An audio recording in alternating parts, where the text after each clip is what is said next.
Okay, let's talk. I don't have an underdog story for you yet, but let's hope this turns into one. Let me pull open my notes. I was so nervous to start a booth. I mean, a part of that was because I was afraid to fail, and I am failing, but we're going to keep pushing through and see how it turns out by giving it more time and trying different strategies. And I have tried and researched.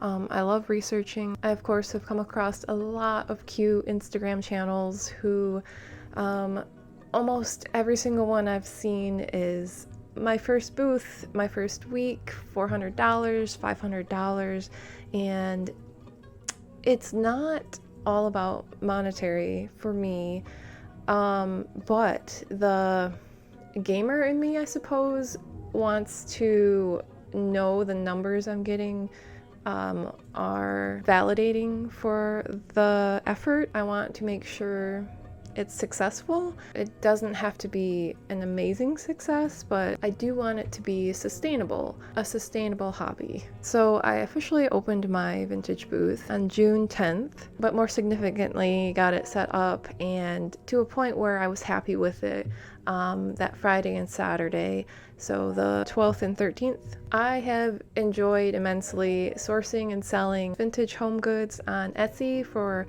a little over a year now, and maybe not super successful in some people's eyes, but I'm happy with it. I have a lot of wonderful buyers who are very happy with their items. They say it's just what they were looking for and they hadn't been able to find it until then.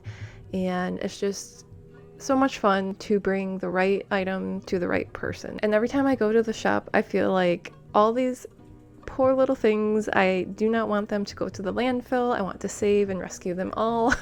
I know there's a big conversation around people taking all of the good stuff, but a lot of my stuff, I'm finding it has actually been there long enough for me to get it on the 50% off color day. So it has been sitting there for weeks and weeks, and that one special buyer has just not found it yet. But let's talk first time opening a vintage booth. So I knew it would be a completely different ball game. I knew that going in, but I didn't expect to be 3 weeks in and to have sold 0 items. I have sold 0 items. And the thing about me is I initially kind of crash out in a black and white sort of way, and I'm like, oh man, I shouldn't have done any of this.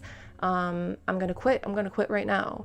And then before the night's through, I have mustered up this defiance inside of me every time to go back harder and just persevere stubbornly to keep trying. So I'm not gonna stop. I'm not gonna give it up quite yet.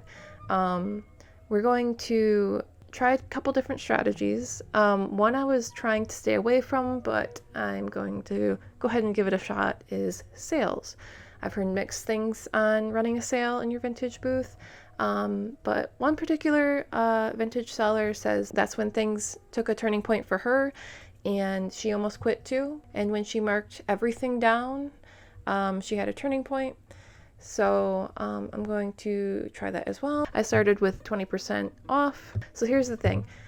So I was going in multiple times a week during these weeks, adding tons of items and decorating my heart out. And I was terrified to go up and look at the book full of tickets that would show me whether or not I had sold anything. I didn't once look at that book until the very last day of, I think the last Sunday of the month is when the new turnover of the next month would happen. And I went that Saturday before the Sunday turn, and zero sales. So that very same Saturday I went through and I had already been thinking about this in the back of my head, but I went through and marked not everything down, but a lot down, and put up 3 different signs to show different areas where people might see it. I haven't gone back a week later yet, but I will this week try to gain the courage to go back and see how my booth is doing, and I will keep you all updated, and you can hopefully follow along and see my journey, and maybe get some write some notes down for yourself of do's and mostly don'ts. Thanks for watching, and I'll see you next time.